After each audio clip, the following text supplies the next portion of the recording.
దాత్రి టీవీలో మీ personal interview కోసం, వ్యాపార ప్రకటనల కోసం ఈ నెంబర్కి సంప్రదించండి. మన్మోహన్ సింగ్ ఆర్థిక మంత్రి ప్రధాని కావడానికి ముందు ఎక్కడెక్కడ ఏ ఉద్యోగాలు చేశారు, విద్యార్థిగా ఎక్కడెక్కడ చదివారు, ఏ స్థాయి విద్యార్థులకు ఎక్కడెక్కడ అధ్యాపకుడిగా పాఠాలు చెప్పారు అన్నవి చదువుకున్నవారు, సామాజిక స్పృహ ఉన్నవారు తప్పనిసరిగా తెలుసుకోవాల్సిన విషయాలు. ఎందుకంటే ఈ రోజుల్లో సింహాసనం ఎక్కగానే బిల్ గేట్స్కు మైక్రోసాఫ్ట్ పెట్టమని నేనే చెప్పాను, సత్యా నాదెళ్లను అమెరికాకు నేనే పంపించాను, మౌస్ కనుక్కున్నది నేనే, సెల్ ఫోన్ కనుక్కున్నది నేనే, ఆర్టిఫిషియల్ ఇంటెలిజెన్స్కు ఇంటెలిజెన్స్ నేర్పింది నేనే, హైదరాబాద్ నగరాన్ని కట్టించింది నేనే, శంకరాచార్యులు కనకదార స్తవం రాయలేక బుర్ర గోక్కుంటూ ఉంటే ఎలా రాయాలో చెప్పింది నేనే లాంటి ఎన్నెన్నో విషయాలను కళ్ళార్పకుండా చెప్పగలిగే రాజకీయ నాయకులున్నప్పుడు నోరు విప్పి ఏనాడు తన గురించి తాను గట్టిగా 2 మాటలు కూడా చెప్పుకొని మన్మోహన్ సింగ్ గురించి 4 మాటలు చెప్పుకోవడం భారతీయులుగా మన బాధ్యత. ఒక వరుసలో క్లుప్తంగా కనీసం 15-20 పేరాలు రాసినా ఇంకా రాయాల్సింది మిగిలిపోయే విద్యా ఉద్యోగ చరిత్ర మన్మోహన్ సింగ్ది. కేంబ్రిడ్జ్ మొదలు భారత రిజర్వ్ బ్యాంక్, ప్రపంచ బ్యాంక్, ఐక్యరాజ్య సమితి దాకా ఆయన విజ్ఞానం, సేవలు ఎలా విస్తరించాయో సామాజిక మాధ్యమాల నిండా ఉంది.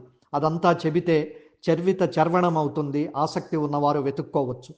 2 పర్యాయాలు కలిపి 10 ఏళ్ల పాటు ప్రధానిగా పనిచేసిన ఆయన పిల్లలెవరో, ఎలా ఉంటారో, ఏమి చేస్తుంటారో ప్రపంచానికి తెలియకపోవడంలోనే ఉంది మన్మోహన్ సింగ్ గొప్పతనం.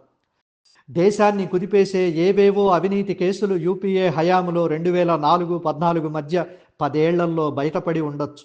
ఎక్కడా ఎవరు ప్రధానిగా మన్మోహన్ సింగ్ అవినీతికి పాల్పడ్డారు అని అనకపోవడంలోనే ఉంది ఆయన గొప్పతనం. ఏనాడు రాజకీయాల్లో లేని వ్యక్తిని ఒకానొక ఆర్థిక సంక్షోభ సమయంలో ఏకంగా దేశ ఆర్థిక మంత్రిగా ప్రధాని పివి ఆయన్ను ఎంచుకోవడంలోనే ఉంది ఆయన గొప్పతనం. ఆర్థిక సరళీకరణలతో ప్రపంచం ముందు భారత్ను నిలబెట్టడంలో, భారత్ ఆర్థిక వ్యవస్థను బలోపేతం చేయడం, పరుగులు పెట్టించడంలోనే ఉంది ఆయన గొప్పతనం. చదువు, సంస్కారం కలగలిసిన వారు రాజకీయాల్లో మన్మోహన్ సింగ్లా ఉండాలని దేశం కోరుకోవడంలోనే ఉంది ఆయన గొప్పతనం.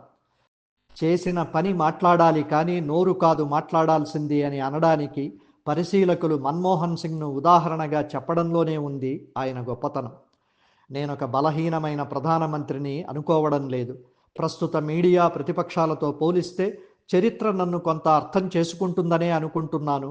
నా ముందున్న పరిస్థితులు, రాజకీయ అనివార్యతల పరిమితుల్లో నేను చేయగలిగినంత మంచే చేశాను అని అన్న మన్మోహన్ సింగ్ మాటల మధ్య ఆయన్ను చూడగలిగితే తెలుస్తుంది ఆ గొప్పతనం. భారత ఆర్థిక పునాదుల్లో, సౌధంలో, వికాసంలో, వైభవంలో మన్మోహన్ సింగ్ పేరు నిలిచే ఉంటుంది. ఆయన పేరు ప్రతిష్టలు కోరుకోకపోవచ్చు, ఆ కీర్తి ఆయనకు ఇవ్వకపోతే మనమే ఎప్పటికీ చేసిన మేలు మరచిన కృతజ్ఞులమై పడి ఉంటాం.